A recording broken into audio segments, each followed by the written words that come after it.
வணக்கம். Hi viewers. இன்னைக்கு பரபரப்பான இந்த அரசியல் சூழ்நிலையில் இந்த வீடியோவை நான் வெளியிடுறேன். எல்லாரும் பாருங்க. இதில் சுவாரஸ்யமான விஷயம் நிறைய இருக்குது.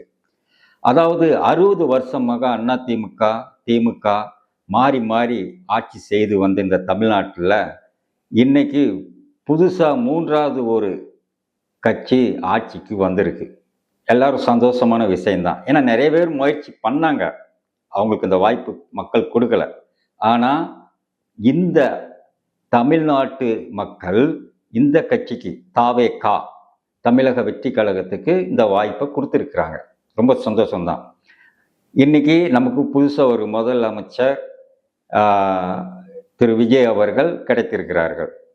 சரி, இவருக்கு வாக்களித்த மக்களுக்கு இவர் என்ன செய்ய போறாரு? இவருக்கு வாக்களித்த மக்கள் யாரு? நான் சர்ச் பண்ண விஷயம் வரைக்கும் பார்த்தீங்கன்னா எல்லாம் யங்ஸ்டர்ஸ். ஒரு ஐடி கம்பெனியில் ஒருத்தர் வேலை செய்கிறாங்கன்னா அங்கே இருக்க பெண்கள் ஆண்கள் எல்லாருமே படித்தவங்க தான். 1 லட்சம் சம்பளம் வாங்குறவங்க, 50,000 சம்பளம் வாங்குறவங்க, இவங்க எல்லாருமே சேர்ந்து தான் அவரை வெற்றி பெற வச்சிருக்கிறாங்க.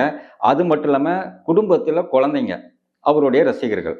அந்த ரசிகர்கள் அப்பா அம்மா கிட்ட அங்கிள் கிட்ட கெஞ்சி பேசி ஓட்டை கேன்வஸ் பண்ணி போட வச்சிருக்கிறாங்க. அதனால் அவருக்கு ஒரு பெரிய வெற்றி கிடைக்கலனாலும் ஆக்சுவலாக ஒரு மெஜாரிட்டி நிரூபிக்கிற அளவுக்கு பக்கத்தில் வந்துட்டார். சரி, இப்போ ஆட்சிக்கு வந்துட்டாரு. இந்த யங்ஸ்டர்ஸுங்கெல்லாம் ஓட்டு போட்டுட்டாங்க. ஒரு அதிசயமான உண்மை என்னன்னா, இந்த சென்னை வட்டாரத்தில் பார்த்தீங்கன்னா அந்த காலத்தில் அதிமுக திமுக போட்டியிட்டா அதிமுக மற்ற கிராமங்கள்ல அங்கங்கே வெற்றி பெற்றோம். ஆனால் சென்னையில் மட்டும் கொஞ்சம் அப்படியே நிற்கும். ஏன்னா இங்கே சென்னையில் டிஎம்கே ஸ்ட்ராங். அதுக்கு என்ன சொல்லுவாங்கன்னாக்கி, இங்கே படித்தவர்கள் அறிவாளிங்க இருக்காங்க, அவங்க எல்லாம் டிஎம்கே தான் போடுவாங்க, அதிமுக கிராமத்து மக்கள் அப்படி போடுவாங்க சொல்லி ஒரு பேச்சு வரும். அது உண்மைதான். நிறைய எங்கே தோத்தாலும் இங்கே வெற்றி பெற்றுருவாங்க. ஆனால் இந்த தடவை செங்கல்பட்டு டிஸ்ட்ரிக்ட், திருவள்ளூர் டிஸ்ட்ரிக்ட், சென்னை டோட்டலாக வாஷ் அவுட் டிஎம்கே. ஏன் அப்படி நடந்தது?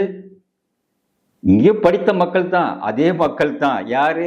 இந்த ஐடி பசங்க, இந்த வேலை செய்கிற பொண்ணுங்க, இவங்க எல்லாருமே சேர்ந்து போட்டு வெற்றி பெற வச்சுட்டாங்க. சரி, இந்த இளைஞர்களை அவர் எப்படி வழி நடத்த போறாரு? சாமானிய மக்களாகிய நான் ஒரு சில விஷயங்களை நான் இதில் சொல்ல போகிறேன். இது யோசனையாக கூட இருக்கலாம், அல்லது ஒருவேளை அவங்களுக்கு இது அருவருப்பான ஒரு செய்தியாக கூட இருக்கலாம். ஆனால் யோசனையாக எடுத்துக்குவாங்க அப்படின்னு நான் நினச்சி இதை பேசுகிறேன். அதாவது 1991 ஒரு ஓப்பன் மார்க்கெட் வந்தது. அதாவது நரசிங் ராவ் பீரியடில் பார்த்தீங்கன்னா அப்போ வர்றது பெரிய பெரிய company, IT company, IBM, Microsoft போன்ற கம்பெனிகள்லாம் சிங்கப்பூரில் ஒரு ஏஜென்சி மூலமாக சென்னைக்கு வருது. அதுக்கு முன்னாடி பார்த்தீங்கன்னா இந்த ஐடி ஃபீல்டில் வேலை செய்கிறதுக்கு பெங்களூரு, ஹைதராபாத்து, கீழே திருநெல்வேலியில் இந்த பக்கம் இருந்து கேரளாவிலேருந்து எல்லா மக்களும் இங்கே சென்னையில் அமெரிக்க தூதரகம் மூலமாக அமெரிக்காவுக்கு ஆயிரக்கணக்கான மக்கள் வேலைக்கு போயிட்டு இருந்தாங்க. அப்போ இந்தியாவில் ஓப்பன் மார்க்கெட் பண்ண உடனே சரி, அது சென்னையிலே வச்சுட்டா இங்கேயே அவங்களுக்கு ஈஸியாக இருக்குமேன்னு சொல்லி தான் சிங்கப்பூர் கம்பெனி அந்த ஏஜென்ட் மூலமாக இங்கே அந்த 10-15 கம்பெனி உள்ளே வருது. உள்ளே வரும்போது அவங்க ஏன் சென்னையை தேர்ந்தெடுக்கணும்? இங்கே தான் இன்டர்நேஷ்னல் ஏர்போர்ட் இருக்குது, இங்கே தான் இங்கிலீஷ் பேசுகிறவங்க நிறையா இருக்கிறாங்க, எல்லா வசதி உள்கட்டமைப்பும் நல்லா இருக்குது அப்படின்னு சொல்லி சென்னைக்கு வராங்க. அப்போ இருக்கிறது நம்ம ஜெயலலிதா அம்மா. 91 அவங்க ஆட்சிக்கு வந்திருக்கிறாங்க. அவங்க இதை கரெக்டாக கேட்ச் பண்ண மிஸ்டேக் பண்ணாங்க. அதனால் அவங்க அடுத்தால தேர்ந்தெடுத்த இடம் பெங்களூர். அந்த பெங்களூருக்கு போன உடனே அவங்க சிவப்பு கம்பளம் போட்டு வரவேற்று அவங்களுக்கு எலக்ட்ரானிக் சிட்டின்னு சொல்லி ஒரு 200 ஏக்கரோ 250 ஏக்கரோ கொடுத்தாங்க. அதில் ஃபார்ம் ஆனது தான் மைக்ரோசாஃப்ட், ஐபிஎம் போன்ற கம்பெனிகள். அந்த வளர்ச்சி எப்படி இருந்ததுன்னு உங்களுக்கு தெரியும். அதாவது மெயினான கம்பெனி அங்கே போன உடனே அதை சார்ந்த கம்பெனிங்க எல்லாமே நேராக பெங்களூரை நோக்கி பயணிக்க ஆரம்பிச்சிருச்சு. அங்கே பெரிய ஐடி பூம் உருவாயிடுச்சு. சென்னையில் ஏதோ ஒரு கம்பெனி 2 கம்பெனி அப்படி தான் வந்துட்டு இருந்தது.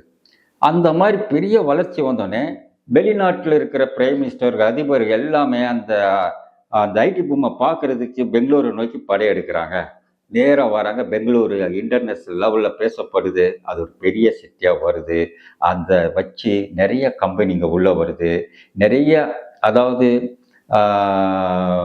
என்ன சொல்லுவாங்க, ஸ்டார்ட் அப் கம்பெனிங்க, நிறைய ஸ்டார்ட் அப் கம்பெனிகள் அங்கே உருவாகுது. அந்த ஸ்டார்ட் அப் கம்பெனி உருவாகி பல பேருக்கு வேலை வாய்ப்பு கொடுக்கறது. நம்ம சென்னையே எல்லாமே மறந்துச்சு. காரணம், முன்னாடி வந்து சென்னை, கல்கத்தா, பாம்பே, மெட்ராஸ், சென்னைக்கு முதல் பேர் மெட்ராஸ் இருந்தது. யாரும் சவுத் இந்தியா வரணும்னா நேராக சென்னைக்கு வந்து இன்வெஸ்ட் பண்ணுவாங்க, வாங்குவாங்க, போயிட்டே இருப்பாங்க. இந்த பெங்களூரு இதெல்லாம் அப்போ தெரியாது. பெங்களூரு ஒரு திருச்சி மாதிரி ஊராக இருந்தது. ஆனால் இது பெரிய லெவலில் வளர்ந்த உடனே சென்னை டவுனில் போயிடுச்சு. அங்கே வந்து வெளிநாட்டு முதலீடுகளும் அதிகமாகிடுச்சு. வெளிநாட்டிலேருந்து வர அதிபர்களும் அதிகமாக இருக்கிறாங்க. நிறைய அங்கே பிஸ்னஸ் டெவலப்மெண்ட் ஆகவும் பெரிய இன்டர்நேஷ்னல் ஏர்போர்ட் அங்கேயே வந்துருச்சு.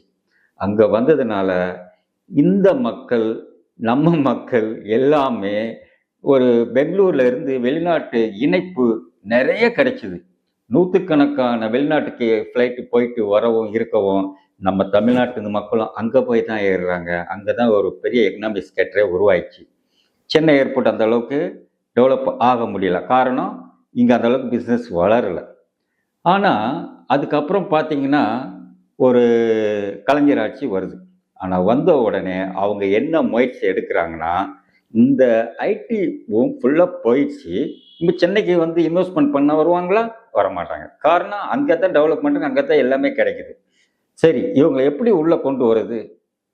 அந்த யோசனையில் உருவானது தான் டைட்டில் பார்க்.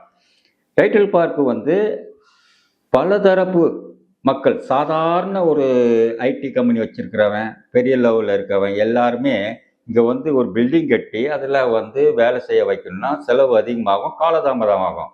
ஆனால் அந்த இன்ஃப்ராஸ்ட்ரக்சரை நம்மளே உருவாக்கி கொடுத்தா அவன் டக்குன்னு வந்து உட்காந்துருவான். சரி, அதுதான் டைட்டில் பார்க் வெற்றி அடைஞ்சுது. கட்டினாரு, நிறைய கம்பெனிங்க உள்ளே வந்தது. அதில் 10,000 பேருக்கு கிட்ட வேலை கிடைச்சிது. அந்த சக்ஸஸ், அந்த ஓல்டு மகாபலிபுரம் ரோடு நீங்கள் பார்த்தீங்கன்னா தெரியும். அந்த அளவுக்கு பில்டிங்கும் அதுமா ஒரே ஆகி அது பெரிய ஒரு சிட்டி, ஃபாரின் மாதிரி ஆகி போச்சு.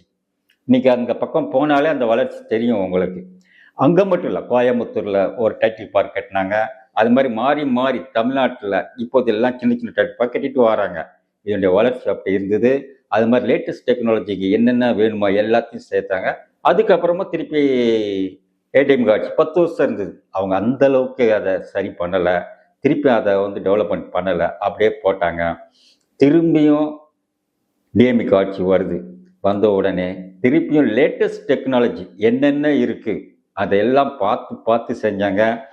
இப்போ வந்து பேங்க் செக்டரு, அதே மாதிரி டைட்டில் பார்க்கு, அது சம்பந்தமான மினி டைட்டில் பார்க்கு, இது எல்லாமே மாவட்டந்தோறும் கொண்டு வராங்க. இதனால் எல்லாருக்கும் வேலை வாய்ப்பு கிடைக்கும். அதே மாதிரி ஃபின்டெக் சிட்டி இதையும் உருவாக்கி ஓப்பன் பண்ணிட்டாங்க. அதை சார்ந்த நிறைய டெக்னாலஜிஸ்லாம் உள்ளே வருது. இது இப்படியே டெவலப் ஆகிட்டு போகுது. இதெல்லாம் யார் வேலை செய்கிறா? நம்ம மக்கள் படித்து அந்தந்த பிஸ்னஸுக்கு போகிறவன், அந்தந்த தொழிலுக்கு போகிறவன் எல்லாருக்கும் அவங்கவுங்க என்ன படிக்கிறாங்களோ அதுக்கான வேலை வாய்ப்பை இங்கே உருவாக்குனாங்க. 1 லட்ச ரூபா மேலே சம்பளம் வேணாம். சென்னையில் இந்த வசதி கிடையாது. எல்லாம் பெங்களூருக்கு போனோம், எல்லாம் ஹைதராபாத் போனோம். பெரிய பெரிய ரீசார்ஜ் சென்டர்லாம் இருந்தது. அதெல்லாம் இங்கே கொண்டு வந்தாங்க. 1 லட்ச ரூபா சம்பளம் வேலை செய்யணுமா, இங்கே கிடைக்கும், அவனுக்கு படித்து கிடைக்கும். அது மாதிரி லேட்டஸ்ட் டெக்னாலஜி என்னென்னமோ அதெல்லாம் இங்கே கொண்டு வந்துட்டாங்க. இங்கே படித்து அவன் இங்கே வேலை செய்கிற மாதிரி. இதனால் நம்ம தமிழ்நாடு மக்கள், வெளியுள்ள மாநில மக்களும் பயன்பட்டாங்க. ஏன் நான் என்ன சொல்கிறேன்னா, இப்போ நீங்கள் ஆட்சிக்கு வந்திருக்கிறீங்க. இப்போ கரண்டில் வந்து இந்த யங்ஸ்டர்ஸுகளுக்கு என்ன வேணும், இந்த மக்களுக்கு என்ன வேணும், அதை யோசனை பண்ணுங்க. முதல்ல வேலை வாய்ப்பு. நாம் படித்து நம்ம திறமையான இந்த மனித வளம் வேறு நாட்டுக்கு போய் பயன்படுது, வேற மாநிலத்துக்கு போய் பயன்படுது. அந்த மாதிரி இல்லாமல் இன்னும் டெக்னாலஜி வரைக்கும் வந்து ஆர்டிஃபிஷியல் இன்டெலிஜென்ட் உள்ள வந்திருக்கு. அது சம்பந்தமான வேலை வாய்ப்புகள், அது சம்பந்தமான டெக்னிக்கல், அதுமான படிப்பு, அதே மாதிரி லேட்டஸ்ட் என்னென்ன வருதோ அதெல்லாம் இங்கே கொண்டு வாங்க. அதுக்கான தனியாக ஒரு டீம் வைங்க, ஃபாஸ்ட் ஒர்க் பண்ணுங்க. ஏன்னா இப்போ உள்ள காலத்தில் பக்கத்தில் சந்திரபாபு நாயுடு அவர் ஆட்சிக்கு வந்திருக்கிறார். அவருடைய வேலையே இதுதான். அவர் என்ன செய்கிறார் தெரியுமா? இங்கே முதலீடு பண்ணு, பெரிய உற்பத்தி செக்டர் நான் உருவாக்கிடுறேன், வாங்க, உங்களுக்கு 10 ஏக்கரா இலவசம் ஃப்ரீயும் கொடுக்குறாரு. இப்போ என்ஃபீல்டு கம்பெனி இங்கே இன்வெஸ்ட்மெண்ட் பண்ணிருந்தான் 2500 கோடி, அங்கே போய் திருப்பதியில் இன்வெஸ்ட்மெண்ட் பண்ணிட்டான். இங்கே அரசியல் சூழ்நிலை கொஞ்சம் இழுத்துட்டு இருக்கும் போதே பட்டம் இழுத்துட்டு போய் அங்கே போய் இன்வெஸ்ட்மெண்ட் பண்ண வச்சுட்டாங்க. அதே மாதிரி நிறைய விஷயங்கள் நடக்குது. அப்படி இருக்கிறாங்க. பக்கத்தில் அந்த ஸ்டேட் இந்த ஸ்டேட் போட்டிருக்கிற நேரத்தில் நாம் எப்படி விழிப்பாக இருக்கணும்? அதனால் அதுக்குன்னு டீமை உருவாக்குங்க. உற்பத்தி துறைக்கு ஒரு டீமை உருவாக்குங்க. லேட்டஸ்ட் டெக்னாலஜி துறைக்கு ஒரு டீம் உருவாக்குங்க. பெரிய ரீசார்ஜ் சென்டரை கொண்டு வரதுக்கு ஒரு டீமை உருவாக்குங்க. ஆட்டோமொபைலுக்கு ஒரு டீமை உருவாக்குங்க. உருவாக்கி ஃபாஸ்ட் வேலை செய்யுங்க. அதே மாதிரி இந்த வின்ஃபாஸ்ட் கம்பெனி எப்படி உள்ளே வந்தது? தூத்துக்குடியில் இன்வெஸ்ட்மெண்ட் பண்ணியிருக்காங்க. அவன் வந்து ஃபுல்லாக இடம் பார்த்துட்டு குஜராத்தில் இன்வெஸ்ட்மெண்ட் பண்ணுறதுன்னு சொல்லி முடிவு பண்ணி வியட்நாம் போயிட்டாங்க. குஜராத்தில் இன்வெஸ்ட்மெண்ட் பண்ணணுன்ட்டு முடிவு பண்ணிட்டு வியட்நாம் போயிட்டாங்க. அப்போ முன்பு இருந்த இந்த டீமுக்கு அரசு என்ன பண்ணிச்சு தெரியுமா? உடனே இங்கிருந்த தொழில் அமைச்சர் தலைமையில் ஒரு டீமை வியட்நாமுக்கு அனுப்பிச்சு அவங்கக்கிட்ட பேசி, நேரடியாக பேசி மீண்டும் தமிழ்நாட்டுக்கு கொண்டு வந்தாங்க. கொண்டு வந்து சென்னையில் இன்வெஸ்ட்மெண்ட் பண்ணாங்க, நேராக தூத்துக்குடியில் இன்வெஸ்ட்மெண்ட் பண்ணாங்க. அங்கே பண்ணதுனால அதனுடைய உதிரி பாகம் தயாரிக்கிற கம்பெனி எல்லாம் அங்கே தான் போகும். அங்கே போகும்போது நிறைய பேருக்கு வேலை வாய்ப்பு அங்கே உருவாகும்.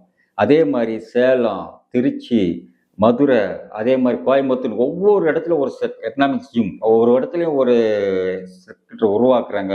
தொழில் வளர்ச்சியை சமநிலையில் அங்கங்கே வளர்ச்சி கொண்டு வந்தாங்க. இதனால் வந்து தமிழ்நாடு முழுக்க சமநிலை உருவாகும் அப்படிங்கிற ஒரு இதை எடுத்து செஞ்சாங்க.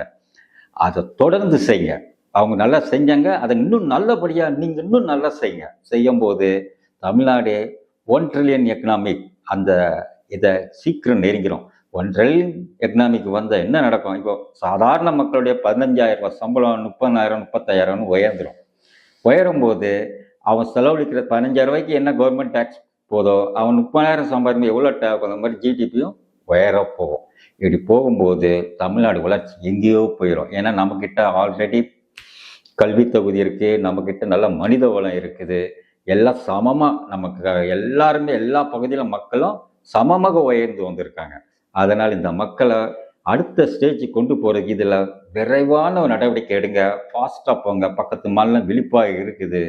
நிறைய முதலீடை கொண்டு வாங்க. நிறைய இந்த யங்ஸ்டர்ஸுங்களுக்கு இந்த படிப்பு சம்பந்தமான இன்ஃப்ராஸ்ட்ரக்சர் வேலை எல்லாத்தையும் கொண்டு வந்துருங்க. கொண்டு வந்தீங்கன்னா உங்களை இந்த தமிழ்நாடு மறக்காது.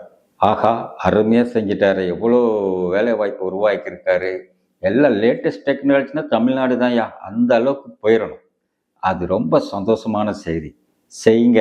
இது வந்து ஆலோசனையாக நினைக்காதீங்க, ஒரு உங்களுக்காக ஒரு இதுன்னு நினைக்காதீங்க. சாமானியன் புலம்புற புலம்பல் நினைச்சிங்க. வணக்கம்.